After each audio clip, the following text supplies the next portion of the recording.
2025 has been a tough year for most crypto investors. If you've been in mostly Bitcoin, you probably had an all right time, and you might be thinking maybe the 4-year cycle is over. If you've been in altcoins, however, you've had a bumpy ride and a promise of alt season that never came, and you're still wondering, is it ever going to come? Well, let's have a look at what happened in 2025 and have a roundup of some of the biggest moments and what influenced the crypto space. But we can't look at what happened in 2025 without taking account of what happened at the end of 2024. Hey, look what happened. Is this crazy?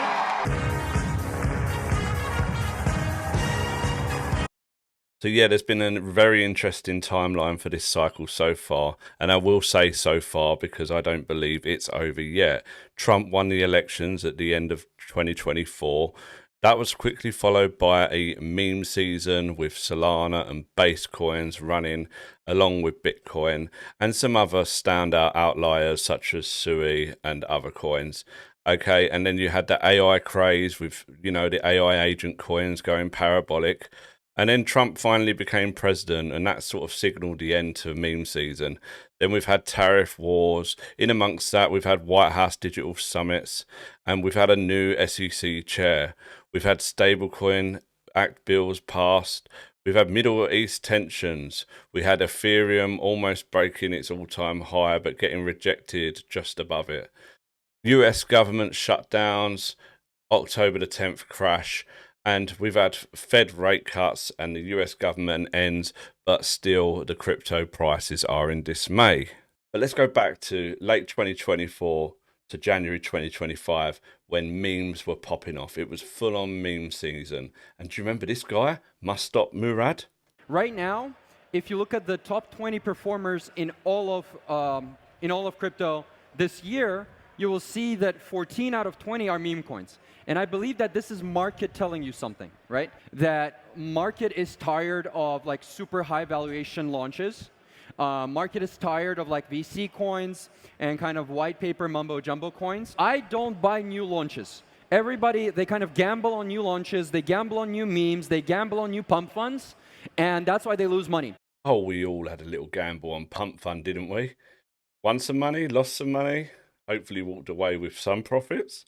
Welcome to the launch pad for your dreams. Oh, this is for you.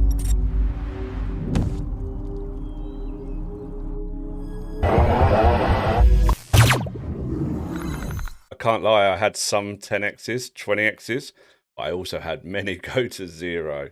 But that was part of the fun of it. It was literally degen gambling, casino royale for crypto. Of course, every day we were seeing new calls on X from the shillers, only to realise we were getting rugged by the cabals. But there was one man, this guy, Murad, Must Stop Murad, also known as the meme coin Jesus.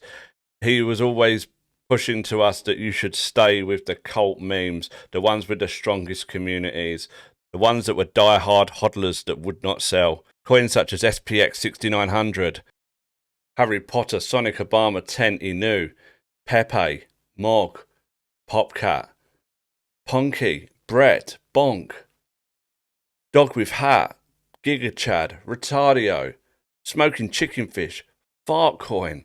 It was getting ridiculous. Most of this happening on Phantom, through Solana or Base. These were the tools we were using, and Deck Screener, of course, because none of the charts were on TradingView. But then the whole crypto world turned to one thing, one man, and what was he going to do for our space?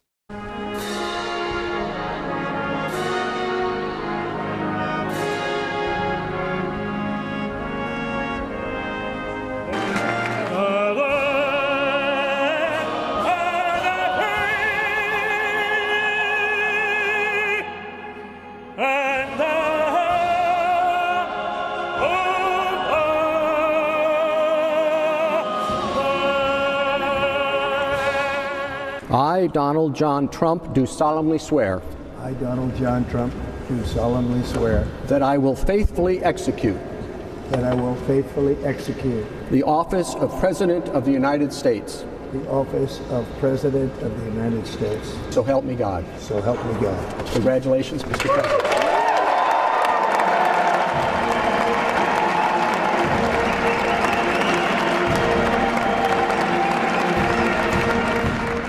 The golden age of America begins right now.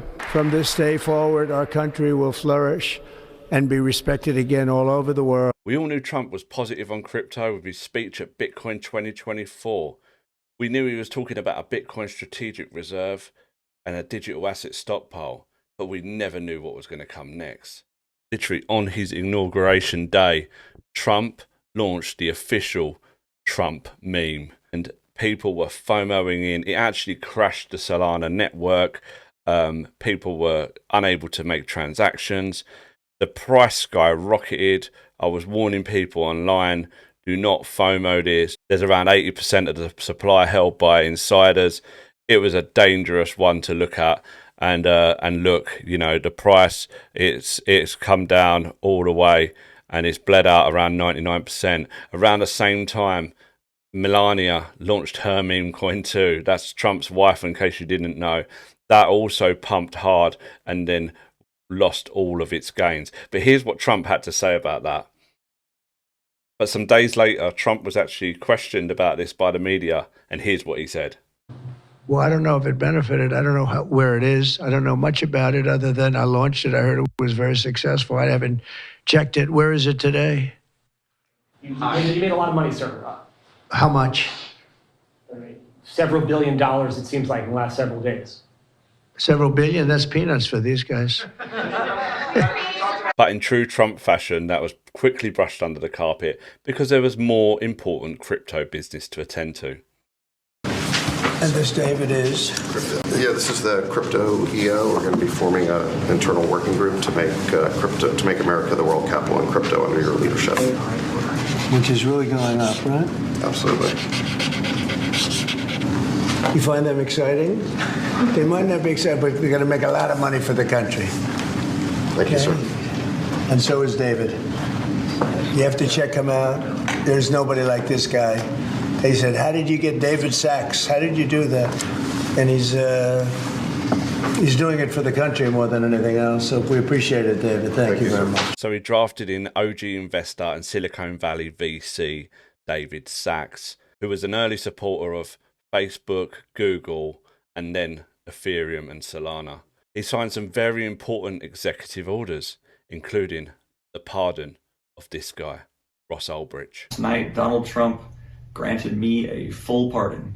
I was doing life without parole, and I was locked up for more than 11 years. But he let me out. I'm a free man now. So let it be known that Donald Trump is a man of his word. The president is correcting that wrong, and he has officially ended the Biden administration's war on the cryptocurrency industry, and I think that's the message he sent with this pardon. The infamous Silk Road anonymous market, famous for its illicit activities.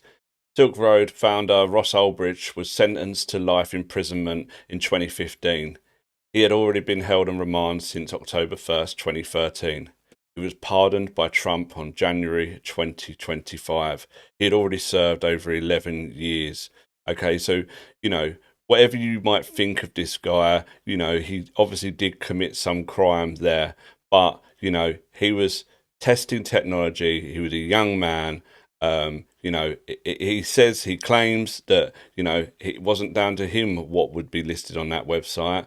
You know, I'll leave that up to you to decide, and the court's obviously already decided, but a 25-year stretch for that did seem very harsh. He'd already served 11 years. The Bitcoin community had been campaigning for free Ross for a long time, and Donald Trump listened to the crypto community and freed Ross, and I think that was a right decision.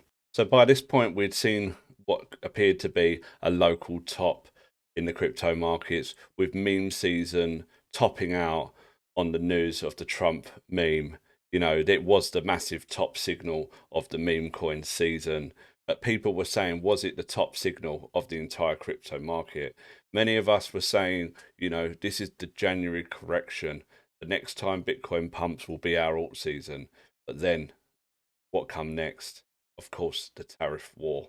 And so Trump's tariff war had begun, using this time to impose huge tariffs on many of the world's nations, using this as a tool to strike new negotiations with new partners, and using this to get back at some of the nations who he felt had been taking the out of America. Although there were some obvious clashes and differences of opinion from the start, particularly with nations such as the EU and Mexico, it was quite clear there was always going to be one challenger to the tariffs, one that would stand up to Trump and his games, and that was China. First of all, the rates were high, then they was low, and then China and America were threatening each other with huge tariffs, and it was unsettling the whole global economy. For a moment, back in October, when we had the crash, it all looked like it was escalating. Trump had said something, Xi had said something back, and then on the Friday, all the markets were collapsing. But then by Monday, Trump comes out on Truth Social with this post. Don't worry about China. It will all be fine. Highly respected presidency. Just had a bad moment. He doesn't want a depression for his country, and neither do I. The USA wants to help China, not hurt it. Now, I think if China and the US can relieve these tariff tensions, this could be really bullish for the markets in 2026. But meanwhile, while all this tariff uncertainty was going on, big deals were going on behind the scenes, with Trump looking to capitalise on the ever-forming AI bubble. President Trump pushing ahead with his America First agenda. Breaking news, Apple announced it's going to work with Foxconn to build a server factory in Texas by 2026. The company says it is now planning to invest $500 billion in the U.S. economy. The CEO of SoftBank pledging to invest $100 billion in the U.S.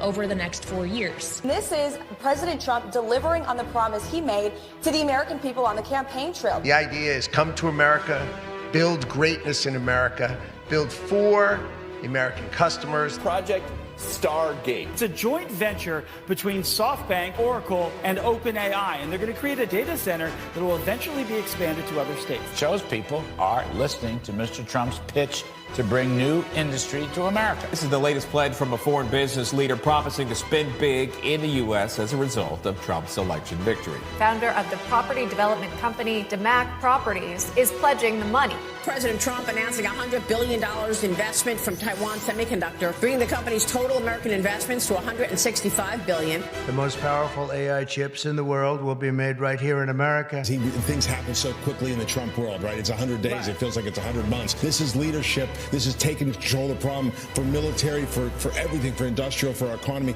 Even if it causes short-term pain, the reality is it is the right decision. NVIDIA says it will invest hundreds of billions of dollars over the next 4 years, part of the manufacturing renaissance under President Donald J. Trump. Furniture maker Prepack are shifting their operations from Canada to North Carolina. Johnson & Johnson says it will invest more than $55 billion in the U.S. over the next 4 years. Hyundai announced a $20 billion investment. With your leadership, Mr. President, Hyundai Motor Group is proud to be a stronger partner in America's industrial future. This is the automobile industry, and now those plants largely have stopped and they're moving them to our country. Honda is building one of the biggest plants. The trade story is certainly picking up speed here and pushing more countries to make these bigger investments. It's another example of the Trump effect. GE Aerospace announcing a nearly $1 billion investment into American manufacturing. Eli Lilly announcing plans to expand its manufacturing here in the United States. $27 billion additional spend, bringing our total to more than $50 billion. The money's rolling in, and this is in the past 60 some odd days, Charles. And these are deep-pocketed folks who want to have a relationship, and it's just smart moves. We are CMA CGM, one of the leaders in shipping and logistics around the world. Today, we are investing $20 billion. Foreign leaders from around the world, investors from Silicon Valley to Wall Street to Main Street have confidence again in our economy and our markets and in President Trump. The Trump effect this morning, a string of massive wins for American manufacturing. The numbers speak for themselves. Wisconsin-based Clarios is putting up $6 billion to expand its American operation. And what's driving these decisions? Well, President Trump's aggressive Made in America policies and his commitment to bringing industry back to American soil. This is exactly what Trump promised. America First is back. So Trump has drawn in so much investment capital for America, for Wall Street, for Main Street, and for manufacturing. And yet the PMI, the ISM, is still below 50, which is the key chart for the business cycle and shows us this business cycle has still got so much more to give, and the AI bubble may only just be starting. And hopefully crypto's bubble will be catching up very shortly. Don't forget, we saw the Digital Asset Summit at the White House with some of the leaders in the crypto industry and decentralized finance. The Genius Act was signed by Donald Trump that day, and it was later passed through the House and the Senate.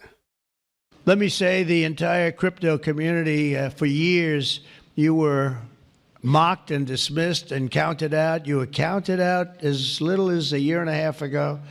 But this signing is a massive validation. And even before this signing, over the last year and a half, I think your stuff has gone up more than any stock, or just about more. A couple of stocks that were pretty good, I will say. But you have certainly, as an industry, gone up more than anybody. Incredible strength of America. This is going to make it stronger, and congratulations on this incredible achievement. You've made our dollar look really good and strong and powerful. It's good for the dollar and it's good for the country. And that's why I backed you at an early stage. And I also did it for the votes, because you did come out and vote, I will tell you. This is not an auto pen, by the way.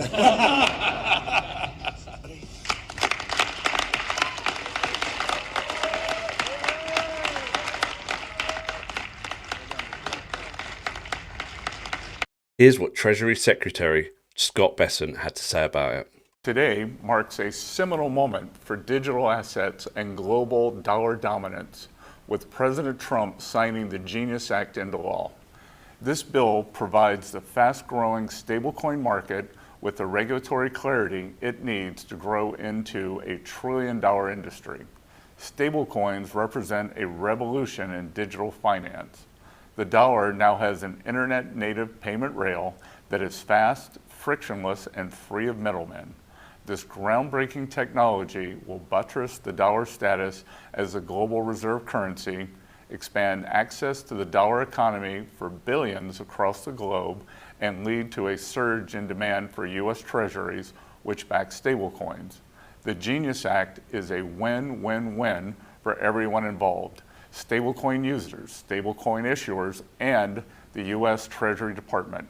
I want to thank President Trump for his visionary leadership in shepherding this bill into law, and Congress for rapidly advancing this critical legislation. By expanding financial freedom and reinforcing dollar dominance, stablecoins will play a critical role in making America great again. And here's some thoughts from co-founder of Robinhood, Vlad Tenev. I think it shows that this country is ready to take the lead globally with digital assets, and it should be in the lead. Digital assets, along with artificial intelligence, are the two frontier technologies that are not just going to shape the future of the financial industry, but the future of every industry. So we're really happy about this. We think, and we spoke about this last time from France, that connecting crypto technology to assets that have real world utility is how you actually unlock a tremendous amount of potential. I'd like to give a moment of respect for this lady, Cynthia Loomis. I don't think we could have done it without her. There was very little knowledge about digital assets. And to the extent that there was fear, because it is something about which people knew very little, and in some cases still know very little. Yet the industry has innovated and grown and become a force in our economy, and in fact in the global economy. And yes, the narrative had completely changed for crypto. The SEC had dropped so many cases since Trump took office, including Consensus, which is MetaMask, Uniswap, Robinhood, OpenSea, Coinbase, Binance, Ripple Labs, which is XRP, Tornado Cash, and Justin Sun from Tron. The SEC confirms that Bitcoin and proof-of-work mining are not considered securities under US law.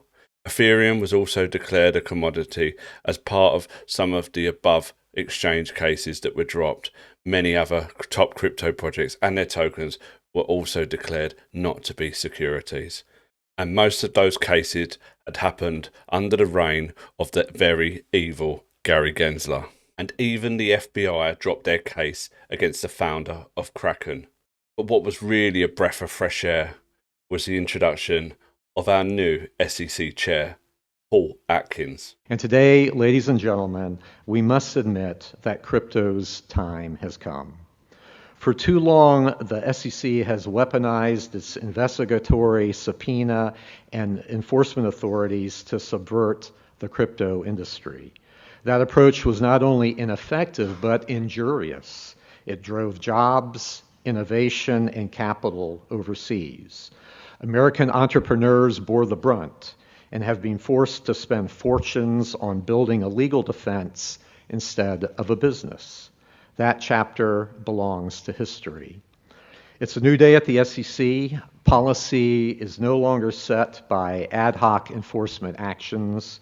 We will provide clear, predictable rules of the road so that innovators can thrive in the United States. President Trump has tasked me and my counterparts across the administration with making America the crypto capital of the world. And the President's Working Group on Digital Asset Markets has delivered a bold blueprint to guide us in those efforts. And Lynn Alden says, remember back in 2023 when the then SEC chairman put deal with it meme sunglasses on his Twitter photo, and then all the stuff he was doing basically got reversed or otherwise went nowhere. Wild times. And it was great to see Gary Gensler getting what he deserved on CNBC. They are reversing a lot of what you did. And how are you feeling about what they're doing now? So I'm very proud of what we accomplished. And the crypto community is ecstatic not to have you there anymore and to have him there. Looking back on it, I mean, do you think that was the right call? Yes. I think because look, now we have this like burgeoning industry, and there's so much more innovation and leadership in the U.S. and a lot more capital coming into it. I mean, literally, most of what the guy did during his term was a waste of time. I mean, this literally came out of the SEC last month. Breaking: the SEC drops crypto from its 2026 priorities, suggesting it is no longer classified as a special risk area. Goodbye, Gary. Thanks for coming. And it's not just the SEC. Here you see from the Fed. The Federal Reserve Board announces the withdrawal of guidance for banks related to their crypto asset and dollar token activities and related changes to its expectations for these activities. So basically, deregulation. But I'm going to be a little bit fair to the SEC under Gary Gensler's reign. They did catch some of the top criminals in the 2021 cycle. And this guy recently tried to get an appeal through, and he also requested a pardon from Trump, which was denied. It's SBF, Mr. Sam Bankman-Fried. He was the financial whiz kid riding high on crypto success. He could hardly have fallen any further. Sam Bankman-Fried was jailed for 25 years. Prosecutors called him a megalomaniac with a brazen disrespect for the law. We've got more criminals to highlight, but before that, check out this golden piece of an interview with Tucker Carlson and SBF from prison. So having done 2 out of the 25 so far, do you think you could you make it? It's a good question. I'm not sure. I mean, the hardest thing is just not having something meaningful to be doing in here. I mean, you went maybe more than anyone I've ever talked to from one world to a completely different world. So you were in the world of digital money. Now you're in a world with no money.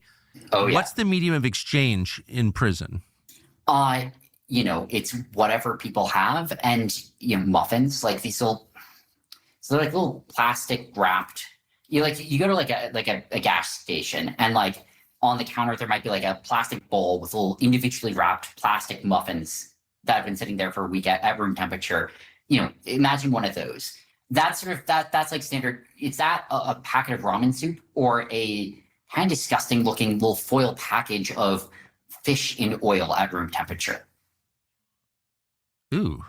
Yeah. So you went from crypto to the muffin economy. Yeah, that's right. How would you compare them? Obviously, it's harder to move muffins internationally, but right. I don't think they're going to be as a currency anytime soon globally. I don't think it's going to be a strategic muffin reserve. They're a currency of need. They wouldn't be anything else. They don't have that much to recommend themselves. But at the end of the day, they're kind of fungible. They're not exactly fungible, but they're close enough. Two muffins are kind of similar, so you can kind of trade them for each other. They kind of work as long as you're never dealing with more than like $5, right? Because if you wanted to do a $200 transaction in muffins, like what it doesn't work physically, right? And it's unwieldy. Yeah, it's unwieldy. And so one of the things that you realize really quickly is, the scale of everything is so diminished in prison. And here's a couple of other guys that you'd know well from the 2021 cycle that have received sentences this year that would likely put off anyone from being a crypto scam artist. Celsius Network's ex-CEO, Alexander Mashinsky, has been sentenced to 12 years in prison for defrauding investors in a massive crypto scam. He manipulated Celsius's token, CEL, for personal gain, using customer funds to inflate its price while secretly cashing out millions. It was Celsius's Alex Mashinsky who was shilling his scam to us for the whole cycle. I'm lucky I never fell for that one. But next, one that I did dabble with, okay, and I luckily got away with a 10x and sold and got out in nice profits before all of this kicked off, and that's Do Kwon from Terra Luna getting a 15-year sentence. Now, as a Terraform Labs co-founder and former fugitive Do Kwon has been sentenced to 15 years in prison for his role in the $40 billion collapse of the Terra USD stablecoin and Luna token back in 2022. It was one of crypto's largest ever failures. The judge called it a fraud on an epic generational scale. Prosecutors said Kwon's deception helped trigger the 2022 crypto winter and contributed to FTX's downfall. The sentencing also comes as the Trump administration faces scrutiny for easing crypto enforcement, including President Trump's October pardon of Binance founder Changpeng Zhao. Don't you mean CZ? Can you explain why you chose to pardon him, and did it have anything to do with his involvement in Which your one? family's? Who is that? The founder of Binance. He has a involvement in your own family's recent crypto one, yes. business. I believe we're talking about the same person because I do pardon a lot of people. I don't know. He was recommended by a lot of people. A lot of people say that. Are you talking about the crypto person? A lot of people say that he wasn't guilty of anything. He served 4 months in jail, and they say that he was not guilty of anything. That what he did, well, you don't know much about crypto. You know nothing about nothing. You're fake news. But let me just tell you that he was somebody that, as I was told, I don't know him. I don't believe I've ever met him. But I've been told by a lot of support. He had a lot of support. And they said that what he did is not even a crime. It wasn't a crime, that he was persecuted by the Biden administration. And so I gave him a pardon at the request of a lot of very good people. Already in this cycle, we have had a couple of incidents which may draw the attention of the SEC. We'll see if some people get some knocks on their doors. We will find out in good time, I'm sure. Including Argentina's President Milei getting caught up in a rug pull of a meme coin called Libra. Reactions on social media over a virtual coin known as Libra. The president of Argentina just launched a shitcoin. It was briefly promoted on social media by Argentina's president Javier Milei, and in the course of less than a day, wiped out hundreds of thousands of dollars in savings of those who invested in it. Today was a tough day, okay? The president of Argentina, the president of the 22nd biggest country in the world farmed us, okay? Very few people made money on this. And if you lost money on this, don't beat yourself up. The price of the virtual coin Libra skyrocketed when Javier Milei posted it on X. Then it started to drop. Javier Milei deleted the post, and then it crashed. There's also calls for an impeachment. Opposition lawmakers say there is a conflict of interest. Someone came to me with a project to fund projects from Argentina, and I thought it was interesting. Now, to help them, I promoted the project. I was slapped in the face. The investigation will tell us what happened. Milei said he's a techno fan and retweets everything he believes will help Argentina.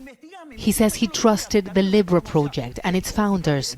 This time, it did not go as planned. Then there was one of the biggest single losses for one crypto project in this cycle so far. Some say the Mantra's OM token is the Luna of this cycle. $6 billion wiped out within 30 minutes, but why did it happen? It all started when a wallet believed to be connected to the Mantra chain team suddenly deposited 3.9 million OM tokens onto the exchange OKX, but there were already trust issues in the community. Some of these concerns included the team was allegedly using market makers to keep the price up artificially. They quietly changed the token's economics, and they kept delaying promised community airdrop. People were already on edge. So when a large deposit hit OKX, people started to worry that a big sell-off was coming, and they were right. Selling pressure began shortly after. This led to a chain reaction. More people sold, stop losses were triggered, leverage positions started to get liquidated, and the market basically collapsed. All of this happened within 1 hour, and the price dropped 90%. But the situation got a lot worse because of something else. OTC, over-the-counter deals. There were rumours that OM had made private deals with investors offering tokens at huge discounts, some at 50% off or even more. And here is Mantra's founder, JP Mullen, getting put under pressure in an interview. Take a look at his face, listen to him bumbling for his answers, and see whether you believe what he's saying. And I do, have to take responsibility for this. This was an unprecedented event. I do feel like there was malicious activities that went on, and we're trying to come to get to the bottom of what happened. I guess I'm just trying to understand too, when you say malicious activity, that's new to me in terms of what could have happened here, because it sounds like you're saying that someone who had a bunch of tokens got liquidated. I don't necessarily see that as malicious activity in terms of what played out, but I would say that the timing is suspect in just the way that it was managed, right? Like, this doesn't just happen where you have this massive cascade overnight. And that's why we want to investigate and make sure we know exactly what happened there. Because in general, this doesn't just go, like instant. I don't know if you've ever been margin called or had a loan out, right? If you're in communication with exchanges or lenders or whatnot, if you're communicating and you're doing what you can to, stay in contact, provide collateral, or, work towards a solution, they're not just going to go and unwind you entirely. And not to the tune of hundreds of millions of dollars. Yes, I would agree, but I think that that's also kind of the point in terms of the market maker relationships, and kind of, again, only you have clarity into that. For me, on the outside looking in, there's only things, and same thing with everyone watching this, there's only speculation that they have to go off of in terms of anyone who might know the most, it would be you. And so I guess that's kind of one of the questions.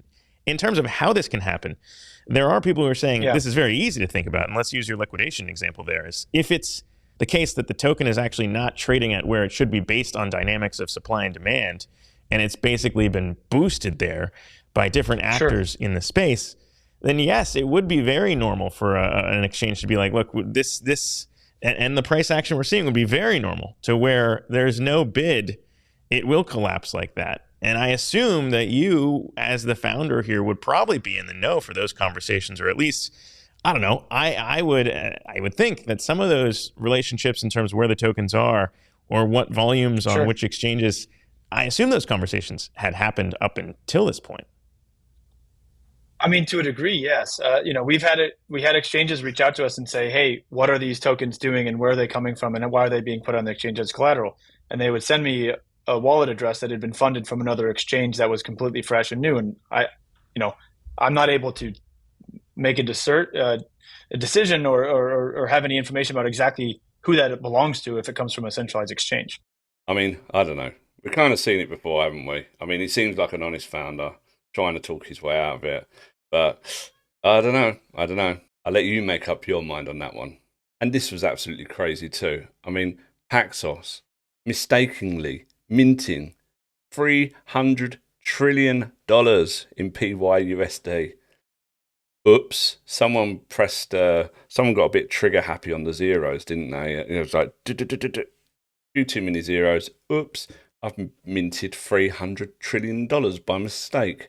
How do you do that? I don't know. So that was part 1 of my 2025 crypto roundup, and I hope you're enjoying what you're seeing so far, because part 2 is coming, and it's going to have more about what happened when the institutions came to crypto, more fundamentals, and more about the economics of this cycle. So if that sounds good to you, make sure you come and join us for the next part 2, getting released very shortly. And while you're here, if you've liked what you've seen, make sure you give us a like, subscribe, and follow me for more content like this as we keep riding this cycle into 2026. You've been watching Prodigal Son Crypto, myself Chris, and I'll see you in part 2.